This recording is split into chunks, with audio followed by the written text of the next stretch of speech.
고조파 발생 원인에 대해 설명하세요. 이렇게 나왔어요. 조금 더 문제를 빠르게 진행할게요. 우리 지금은 이제 이런 문제에서 이렇게 풀면 되겠다. 그런 것만 한번 살펴보는 시간이니까. 자, 고조파 발생 원인 및 저감 대책에 대해 설명하시오라고 하면 아까 그린 것처럼 고조파는 어디서 발생하느냐 그게 떠오르면 되겠죠? 그 다음에 원인 대책에 대해 따다닥 떠오르면 됩니다. 그러니까 고조파에 대해서는 시험에 엄청나게 많이 나와요. 이거는 제가 여기 문제 분석에 있는 거잖아요. 문제 분석을 여러분들이 봐야 되는 이유가 고조파 챕터에 가면 고조파가 무지하게 시험에 많이 나오는구나. 이거를 한번 보라고 제가 분석을 해놓은 거거든요. 여기 있는 문제를 읽어보면서 내가 책에 있는 답안지를 보고 책에 있는 거는 예를 들어서 답안이 이렇게 책에 있는 내용이 한 5장이다. 그러면 이 문제별로 보고 이런 부분을 우리 공부하면 되겠구나 한번 보라고 한 거예요. 고조파가 이렇게 작은 걸로 여기서부터 여기까지가 고조파예요. 고조파인데 제가 여기 답안에 이 내용을 띄우는데 이렇게 잘라놓은 거 여기 지금 요다가 여기 잘렸잖아요. 끝까지 안 내려가고 일부러 이렇게 자른 거예요. 그 이유는 이 뒤에 무지하게 많다. 이거를 보시라고 그렇게 해놓은 겁니다. 요 밑에 고조파에 대한 문제가 옛날부터 무지하게 많이 나왔어요. 그런 거를 뜻하는 겁니다. 이렇게 잘라놓은 거는 딱 이렇게 선에 맞춰서 딱 자른 거는 여기까지만 나온 거고. 자, 그래서 공부를 꼭 해야 되는 문제인 거고요. 이번에 제가 찍은 것도 21년 대비로 해가지고 고조파를 발생시키는 부하가 케이블에 미치는 영향 이런 것들. 고조파를 억제하기 위한 대책으로 필터가 있는데 필터에 대해서 한번 해봐라. 이런 것들을 제가 찍어놨습니다. 그러니까 이번에 발생 원인과 저감 대책에 대해서 시험에 나왔어요. 또 제가 모의고사에는 발생 원인, 저감 대책 이렇게 모의고사에 냈었었고. 자, 한번 보면 여기 또 공부해야 될 내용 이런 것들. 고조파가 변압기에 간선에 콘덴서에 전동기에 발전기에 계전기에 미치는 영향에 대해서 공부를 우리가 해야 되는 거고 주요 내용에 대해서 이렇게 적어 놓은 겁니다. 고조파의 대책, 그 다음에 K팩트 변압기하고 PHDF라는 그런 계수, 이렇게 용량을 증가시켜야 되는 계수 이런 것들에 대해서 우리가 알아야 된다는 거고요. 이제 아직 모르시는 분들은 차츰차츰 알아가면 되고 이미 알고 있는 사람은 이거를 내가 어떻게 설명하면 좋겠느냐 그렇게 해서 계속 반복적으로 보면 됩니다. 자, 발생 원인과 저감 대책 그러니까 1번은 발생 원인, 2번은 저감 대책 이렇게 쓰면 되는 거예요. 1교시는 개요나 그 다음에 결론 이런 거에서 시간을 많이 들일 수도 없어요. 하다 보면. 왜냐하면 발생 원인과 저감 대책만 써도 내가 20분 동안 쓸 수 있거든요. 2장도 쓰고 3장도 쓸 수가 있거든요. 근데 그거를 딱 압축해가지고 한 페이지 또는 한 페이지 반으로 정리를 해야 되기 때문에 1교시는 정말 시간이 없어요. 그래서 딱 묻는 것만 제대로 쓰는 게 1교시의 포인트입니다. 자, 그래서 발생 원인 그러면은 쟤는 이제 발생 원리와 발생 원인에 대해서 이렇게 나눠놨는데 고조파의 발생 원리 그러면 이 그림이 들어가는 거잖아요. 우리가 사인파가 이렇게 해서 공급이 되는데 전력 변환 장치에 의해서 내가 필요한 부분만 잘라낸다. 교류를 직류로 변환할 때 필요한 부분을 탁탁탁 잘라서 만들거든요. 그러면서 남아 이렇게 잘려 있는 게 개통으로 나오면서 고조파가 발생한다. 그게 기본 원리다라고 해서 설명을 하시면 되고, 그 다음에 발생하는 원인은 개통에 이게 이런 교류를 직류로 만드는 전력 변환 장치 UPS, 그죠? 그 다음에 VVF, 속도 제어 시스템, 동력 설비에 이런 것들이 대부분 많이 발생하는 거고요. 그 다음에 또 비산형 부하들은 다 발생시키죠. 막 이렇게 아크를 일으킨다든지 그런 것들. 그 다음에 철심에 코일을 감아 놓은 기기가 있으면 여기에 3고조파 이런 것들 발생하잖아요.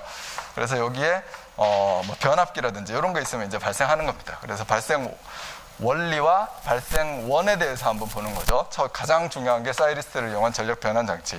그 다음에 이렇게 아크로 용접기 같은 비산형 부하, 특수 부하 이렇게 쓰시면 되고, 그 다음에 철심의 코일에 감겨 있는 곳에 자기 포화 특성 때문에 이게 쭉 그냥 증가했다가 내려왔다가 하면 괜찮은데 쭉 포화했다가 내려왔다가 이런 식으로 되니까 고조파가 발생하는 겁니다.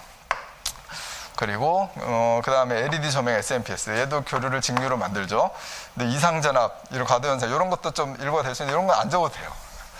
여기 이제 책에 있는 대로 제가 쭉 나열한 겁니다. 나열한 건데 칼라도 제가 강의 시간에 설명하기 위해서 낸 칼라고. 그런데 요게 필요 없는 것들은 내가 스스로 잘라내는 것도 내가 이해를 하고 있고 응용을 하고 있으면 돼요. 중요한 게 뭔지를 보는 거죠. 이거 한 줄만 적어도 돼요. 답안지에서 이거밖에 생각이 안 나면.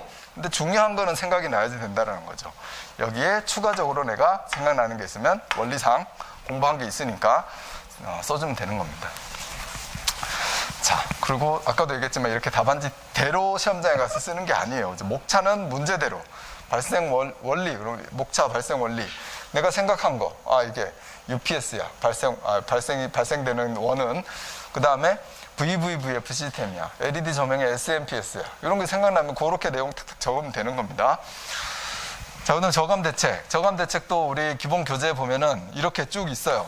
정류기의 다펄스와 리액터, AC 리액터, DC 리액터, 필터, 그 다음에 콘덴서의 LC 공진에 의한 저감, 그 다음에 계통 분리하는 거, 그 다음에 전원의 단락 용량 증대하는 거, 전원의 단락 용량 증대, 그 다음에 기계 고조파 내량 증가, 변압기의 내량 증가, 발전기의 내량 증가, 간선의 내량 증가, 이런 것들이 다 있는 거 아닙니까? 근데 이 내용을 또 각각의 항목으로 다 적으면은 이것도 25점 문제지 10점짜리 문제가 아니거든요. 여기에서 문제에 꼭 필요한 게 뭐냐? 문제에서 나타낸 게, 저감 대책을, 고조파의 저감 대책을 쓰라. 그럼 여기 고조파가 막 이렇게 발생한 이거를 저감할 수 있는 대책을 써보라는 거죠. 얘가 견디는 대책을 쓰는 게 아니다라는 겁니다. 그런 거를 좀 구분해서 책에 있는 게 저감 대책인지 견디는 대책인지 구분이 안 되고 막 쓰는 사람은 시간 초과가 될 거고 25점짜리로 나와도 마찬가지예요. 견디는 대책에 대해서 막 쓰는 거는 점수 포인트가 안 되는 겁니다. 저감에 대해서 고조파를 이렇게 저감할 수 있는 그런 대책에 대해서 세워보라라는 거죠. 이렇게 콘덴서에 의한 저감 요 정도까지, 또는 계통 분리까지도 써줘도 돼요. 계통을 얘는 저감은 안 되지만 다른 기기에 미치는 영향을 최소화할 수 있는 그런 저감, 그죠? 그런 방향으로 가면 되니까. 자, 정류기에 다펄스화 시키면, 정류기에 다펄스화 한다는 게 교류를 직류로 바꾸는 장치가 6펄스짜리도 있고 12펄스짜리도 있다, 그죠? 근데 6펄스보다는 12펄스짜리로 하면은 고조파가 저감이 된다. 특히 어떤 고조파가 상쇄가 돼서 나타나지 않는다? 5조파, 7조파가 나타나지 않는다라는 걸 나타내는 이 수식입니다. 6펄스짜리와 12펄스짜리로 변환을 했을 때 12펄스에는 지금 5조파하고 7조파가 사라졌잖아요. 그런 내용, 이제 우리 기본반에서 공부하는 내용을 가지고 응용해서 써주시면 되는 겁니다. 이해를 내가 하고 있으니까 잊지 않을 수 있는 거죠. 이 수식은 내가 안 잊으려고 암기를 해야 될 필요가 있는 거고, 내 이 수식을 써줘야 되겠다라고 하면 나머지는 이해를 하는 거예요. 근데 내 혼자 이해가 안 되니까 지금 강의를 들으시는 거잖아요. 자, 오늘은 이해시켜 드릴 수 있는 시간이 제가 없습니다. 5시간 내에 이 전체 문제를 다 봐야 되기 때문에, 그러면 이렇게 문제를 풀어나가면 된다. 답안지를 AC 리액터, DC 리액터 설치했다. 여기 전력 변환 장치에 이게 몇 펄스짜리예요? 6펄스짜리잖아요. 이게 2개 있으면 12펄스 아닙니까? 그죠? 2개 있잖아요. 하나를 Y로 하고 하나를 델타로 해서 위상을 30도 차이 나게 해가지고. 자, 거기에 직류 측의 DC 리액터, 교류 측의 AC 리액터 설치하면 고조파가 저감된다라고 했죠. 이것도 변환 장치 자체적으로 저감할 수 있는 방법. 여기서 나오는 고조파 전류를 줄일 수 있는 방법인 겁니다. 자, AC 리액터, DC 리액터 설치한다. 그 다음에 필터 설치. 얘는 이제 여기에서 그래도 튀어나오는 거는 이 필터를 설치를 해야 되겠다. 근데 필터에는 어떤 필터가 있느냐? 소개만 해주면 되겠죠. 10점짜리니까. 동조 필터. 동조 필터가 있고, 그 다음에 어떤 필터가 있어요? 뭐 동조 필터에는 뭐 로우 패스, 하이 패스도 있고, 그 다음에 또 다른 필터. 요 수동 필터 말고 능동 필터. 그 2가지에 대해서 설명해 주면 되는 겁니다. 그래서 간단하게 이렇게 수동 필터 내용 적고, 그 다음에 이 능동 필터 이런 거 그림 다 그릴 수 있는 상황이 안 되죠. 10점짜리에서는. 그러니까 항목을 이게 필터 설치해서 수동 필터가 있고 능동 필터가 있다. 중요한 항목은 수동 필터는 LC 공진에 의해서 하는 거고, 능동 필터는 여기상의 파형을 만들어내는 거다. 그런 내용을 간략하게 딱딱 적어주고 넘어가면 되는 겁니다. 이미 다 알고 있는 거니까 간략하게 써주는 거죠. 그 다음에 역률 개선 콘덴서에 의한 고조파 저감. 콘덴서가 설치가 되어 있으면 콘덴서의 어떠한 여러 가지 문제점을 해결하기 위해서 직렬 리액터가 설치가 되는데, 직렬 리액터와 콘덴서가 이렇게 들어있기 때문에 얘는 뭐가 된다? 필터가 된다. 요 수동 필터하고 똑같은 상황이 돼버려요. 그죠? 그리고 콘덴서에 의해서 고조파 저감 효과가 있다. 요거는 그냥 효과가 있다. 요 정도로만 가주는 거예요. 왜냐하면 얘가 목적 자체가 이게 고조파 저감이 목적이 아니기 때문에.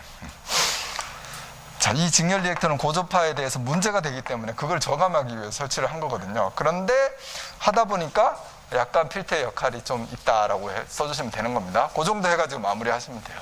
5번 문제. 자, 케이블에서 열화하고 수트리의 종류에 대해서 설명해봐라. 자, 케이블 열화에 대한 문제는 우리가 공부를 이렇게 해야지 되는 겁니다. 여기 중에서 제가 21년도 대비로 케이블의 열화 원인, 적어봐라. 그리고 그 대책을 설명하시오. 이렇게 이 부분을 제가 찍었었어요. 그러니까 열화가 되는 열화의 원인에 대해 설명할 수 있고, 그 다음에 여기 열화의 종류에 보면은 케이블에 특히 열화에 보면은 이제 이 수트리가 있는 거고, 수트리에서는 종류가 내도트리, 외도트리, 보호타이트리. 그게 발생하는 부위에 따른 종류잖아요. 자, 케이블의 열화 원인은 이렇게 책에 있는데, 여기에서는 다 열화 원인에 대해서 내가 살짝 나열해 주려면 이 부분만 살짝 나열해 주면 되고, 그 다음에 여기에서 트리가 발생하는 열화는 무슨 열화요? 정기적 요인이다. 요인 자체가. 그렇게 해서 설명을 해주면 되는 겁니다. 그러니까 이 답안지 이대로 탁 뺏겨서 쓰라는 답안지가 아니에요, 저는. 책에 있는 내용을 우리가 공부한 거를 소개를 해줬고, 거기에서 내가 응용할 수 있느냐, 제대로. 그걸 한번 보는 겁니다. 자, 그러면 이 전기적 요인이 가장 중요하죠. 설명할 게 많고, 나머지는 설명할 거 별로 없잖아요. 여기에서 이 원인이 이유가 뭐예요? 케이블을 만들 때 이 절연체에 뭐가 들어가니까? 불순물. 그죠? 불순물 중에 공기, 그 다음에 또 물, 수분 이런 게 들어가면 이 부분에 대해서 전개가 집중이 된다. 그거를 우리가 써주는 거죠. 수트리의 발생 원인이 특히 물이 이렇게 들어갔을 때 여기 절연체의 C값과 물의 C값이 다르기 때문에 여기 전개가 집중이 될 수 있다. 공기면은 공기에 대한 게 다르기 때문에, 그죠? 그 전개가 여기 델타 V가 요만큼이 생긴다. 그래서 수식으로 적어주면 되고, 거기에서부터 스트레스가 발생한다라는 거죠. 그 다음에 수트리는 전기트리는 건조한 상태에서, 근데 전기트리에 대한 원리로 인해서 여기에 물이 들어가 있으면 수트리가 발생한다라는 거고, 상당히 이 일반적으로 건조할 때보다 낮은 전압에서도 이 수트리 현상이 발생할 수 있다. 그게 수트리에 대한 특징인 겁니다, 그게. 자, 그렇게 설명해 주는 거고, 그럼 수트리에는 종류가 어떻게 되느냐? 내도트리, 외도트리, 보호타이트리가 있다. 내도트리는 그러니까 여기 지금 기본적인 원리 자체는 어떻게 보면 약간 보호타이트리에 대한 내용이 되겠죠. 공극에서부터 진행해 나가는 거니까. 근데 여기 도체에서도 이렇게 뭔가 뾰족한 돌기가 있거나, 여기 바깥에 여기 시스 차폐층에서도 뾰족한 돌기가 있거나, 이런 것들이 있으면 여기에 또 전개가 집중이 되죠. 뾰족한 부분이 전개가 집중이 되거든요. 그래서 스트레스가 받아가지고 뻗어나가는 거예요. 내도트리고, 여기서부터 바깥에서 안으로 오는 게 외도트리고, 이렇게 설명하면 되는 겁니다. 케이블 절연 파괴에 더 강하게 영향을 미치는 거는 여기 전압이 걸려있는 도체잖아요. 여기에서 가까울수록 내도트리, 그 다음에 밖에서부터 들어오는 거 외도트리, 그 다음에 가운데서는 뻗어나가더라도 좀 많이 뻗어나가야 되잖아요. 그래서 영향을 조금 덜 적게 미친다. 이렇게 해서 기억을 하셔가지고 영향을 미치는 정도도 우리가 적어주면 좋죠. 어차피 알고 있는 거니까. 나중에 혹시라도 이 수트리의 종류에 대해서 설명하고 영향을 미치는 정도에 대해서도 설명해 보시오라고 하면 또 반드시 써줘야 되는 문제가 되는 거죠. 책에 있는 것들을 쑥 읽으면서 이해를 하고 넘어가시면 됩니다. 그 다음에 내도, 외도, 보호타이트리를 내가 누군가한테 설명해 줄 수 있으면 돼요. 이 그림을 그리고, 야, 옆에 아무도 없으면 동수 데리고 하면 됩니다. 동수 옆에 앉혀놓고, 코미디 생각나시죠? 동수야 이러면서, 없는데 그러면서 설명을 하시면 잘 기억이 나실 거예요. 항상 이 동수를 데리고 공부를 하십시오. 자, 그 다음에 참고 자료는 제가 수트리 발생 억제 대책도 있고, 그 다음에 케이블 열화를 진단하는 방법. 이 트리 현상들이 생기는데 안 보이잖아요, 눈에. 진단을 할 수 있는 방법이 절연장 측정도 해보고, 유전정적법, 직류누설, 그 다음에 부분방전, 직류성분, 직류중첩법, 이런 거에 대해서 있다, 이렇게 보시면 되죠. 이거 이번에 안전에서 문제 나왔었어요. 그 케이블의 진단 방법에 대해 설명해보라고. 그래서 내가 또 좀 신나게 썼죠. 자, 6번. 건축전기 설비에 사용되는 플로우덕트 공사 방법.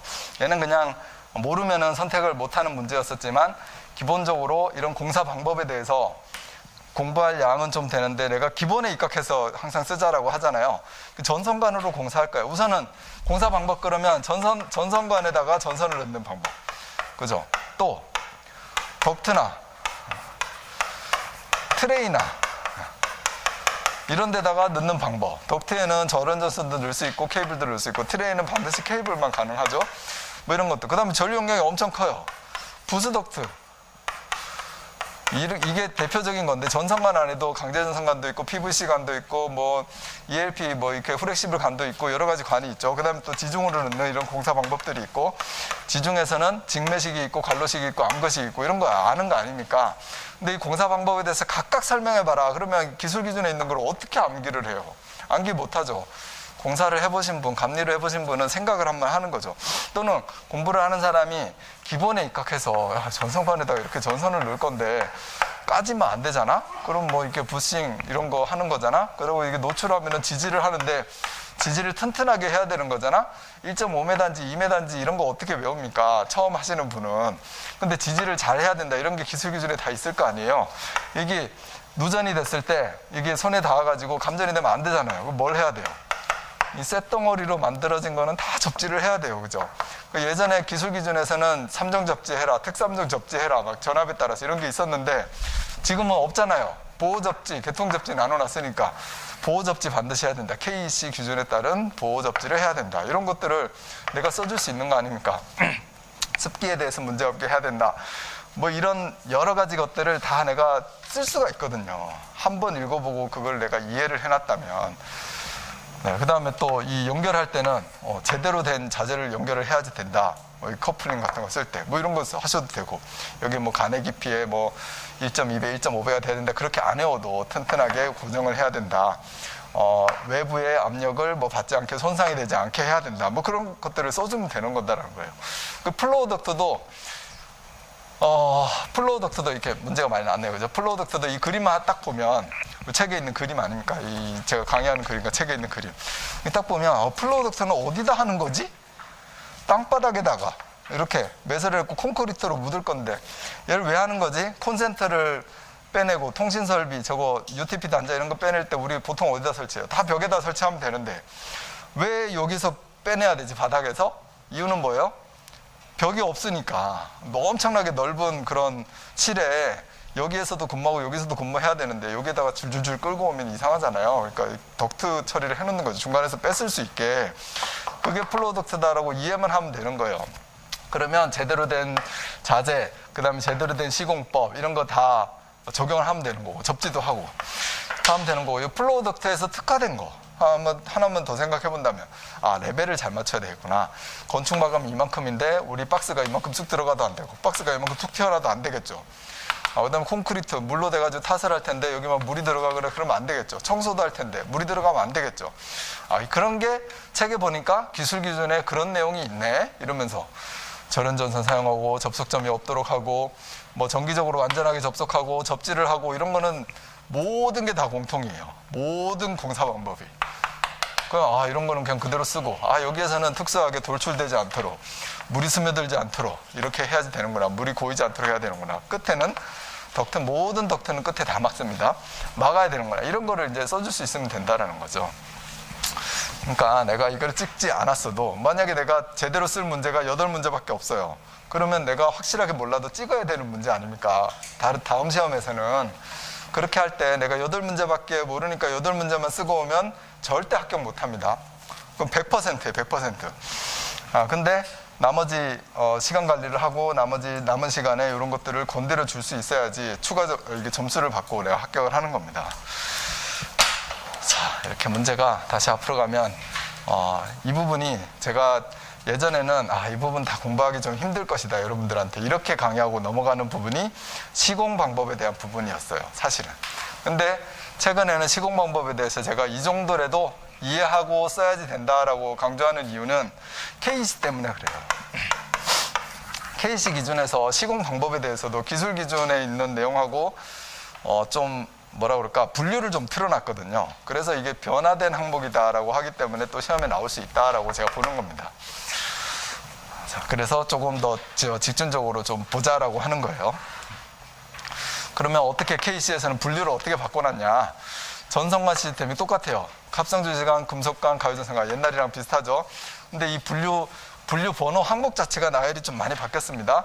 그리고 우리가 안 들어본 거, 금속 트렁킹 공사가 뭐냐 이런 것들이 지금 이제 새로 안 들어본 그런 문구가 있는 겁니다.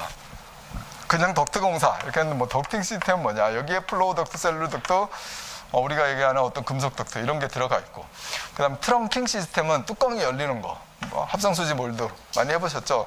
건축물 같은 데서 금속 몰드, 내가 이렇게 사무실에서 끌고 올 때 몰드 공사 하잖아요. 그거 몰드예요. 여기 금속 트렁킹 공사 뭐 이것도 있고, 트렁킹 공사 커브가 열리는 거는 다 트렁킹이라고 우리가 명칭을 좀 해놨다. 이거 좀 다른 거고, 의자, 트레이, 뭐 케이블, 부스바, 그 다음에 뭐 파워 트랙 이런 것들이 명칭이 구분이 이렇게 돼 있는 겁니다.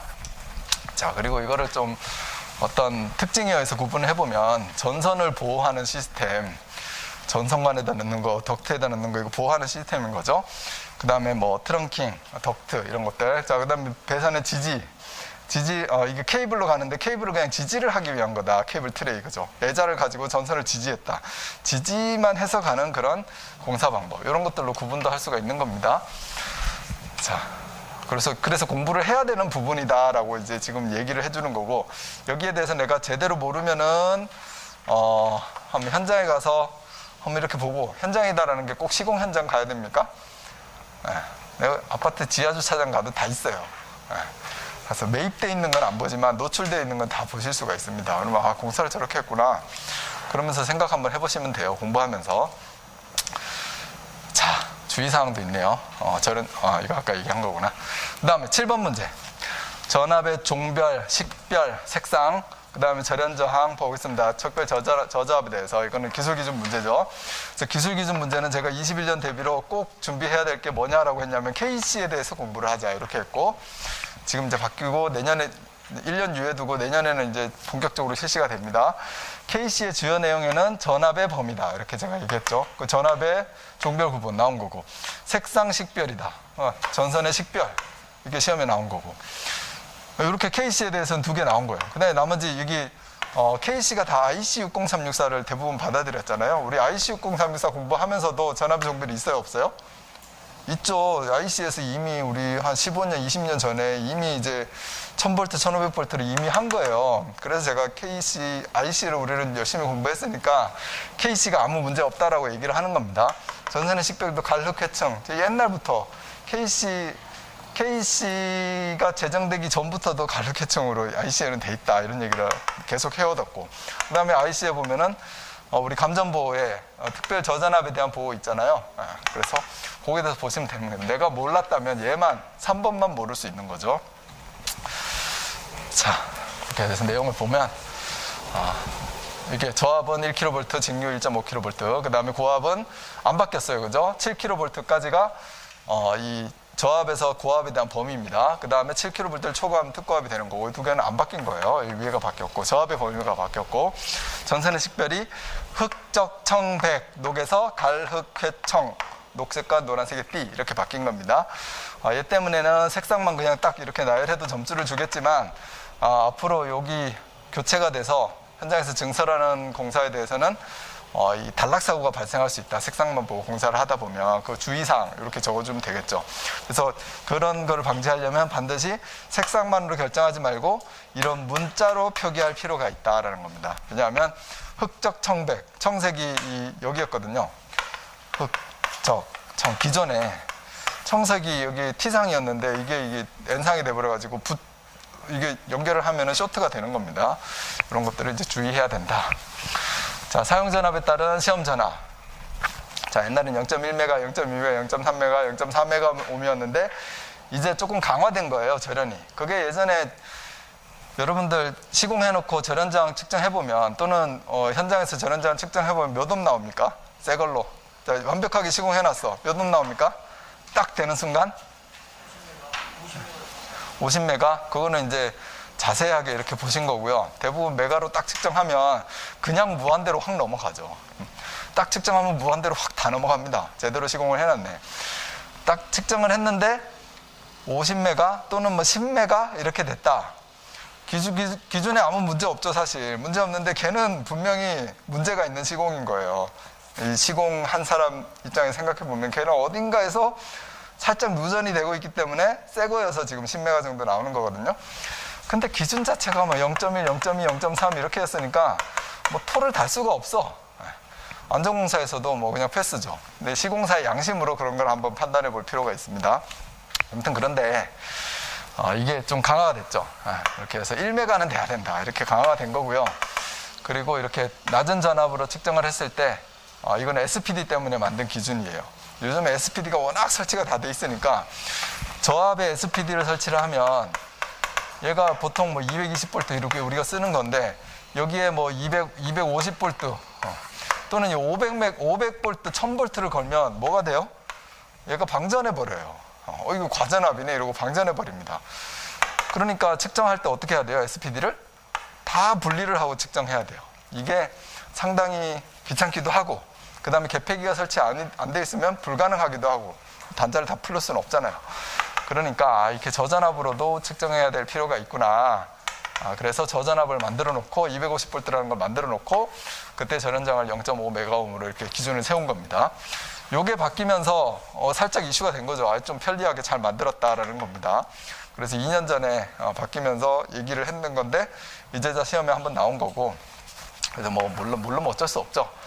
왜냐하면 1, 2, 3, 4 중에 1, 2, 4만 풀어도 점수 좀 줄 테니까. 근데 생각했으면 좋겠다라고 아쉬움입니다. 자, 그 다음에 특별 저압에 대한 구분. 여기 교류 50V 이하, 직류 120V 이하를 특별 저압이다라고 하고 이거에 대한 구분은 SELV, PELV, FELV로 이렇게 있는 거죠. 이 명칭 자체가 구분인 겁니다. 그래서 안전을 위해서, 그 다음에 보호를 위해서 이렇게 한 건데 아무튼 SELV는 비접지를 구성하고 PELV는 접지를 허용을 하고 FELV에는 어떤 정기적으로 절연되지 않은 것을 허용하고 이렇게 해서 구분되어 있는 것을 IC 60364에서 우리가 공부를 하는 겁니다.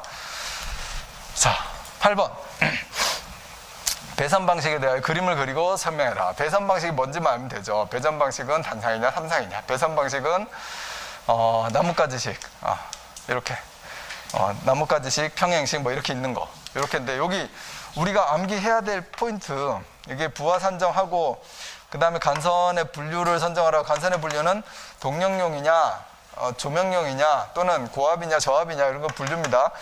배전 방식 단상이냐 삼상이냐 배선 방식은 지금 물어본 거 그 다음에 부설 방식 이거 공사 방법이죠. 전선관으로 할 건지 케이블로 할 건지 그래서 미치 협의하고 여기 계산해서 굵기 선정하고 이게 간선의 선정이거든요. 요거에 대해서 각각 항목별로 우리가 다 공부하는 거 아닙니까? 여기 제일 중요한 거는 간선 및 분기혈의 계산 사실 얘가 제일 중요하죠. 굵기 선정하고 전압 강화 있고 뭐 엄청나게 많은 기술적 항목이 있으니까 그리고 보호 방식 얘도 공부 열심히 할 거죠. 뭐 이 보호를 어떤 캐스케이딩 보호를 할 거냐 아니면은 저기 뭡니까 어떤 보호죠? 먼저 차단되는 거 전용량 차단을 할 거냐 그 다음에 밑에가 먼저 차단되고 위에가 나중에 차단되고 이런 시간차 보호를 할 거냐 이런 것들이 이제 보호 방식에 대한 결정입니다. 그래서 다 공부를 할 건데 여기에서 부설 배선 방식에 대해서 딱 물어본 거예요. 시험에 나온 적이 없어요. 이번에 처음 나왔어요, 사실. 근데 이 배선 방식에 대해서는. 근데 우리가 이걸 공부하면서 이 항목에 대해서 항상 나열을 할 수 있어야 되잖아요. 그래서 충분히 맞춰야 될 문제다라고 제가 얘기를 하는 겁니다. 책에 있는 거고. 국토부 기준에는 그림이 이렇게 좀 다양하게 나왔어요.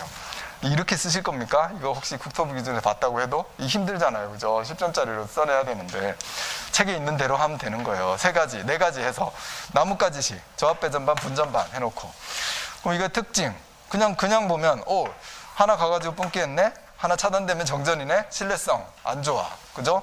그 다음에 전압 강화가 각각 차등이 돼서 생기겠다 그런 점. 그 다음에 좋은 점은 돈이 조금 들겠네 이런 좋은 점 생각해서 그 부분만 써주시면 되는 겁니다.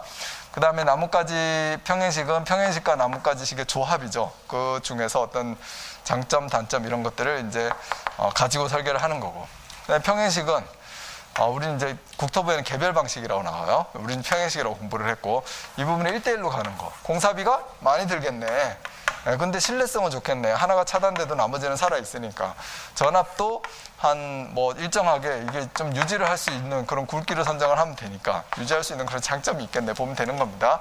루프식 이 하나가 예비죠. 예비니까 뭐가 좋아요? 신뢰성이 엄청 좋아요. 전원 공급의 신뢰성. 그런 차원에서 보면 되죠. 돈은 비싸게 들 거다. 근데 신뢰성은 좋다. 그래서 절대 정전이 되지 않는 그런 장소에 사용하는 방식이다. 라고 해서 써주시면 됩니다.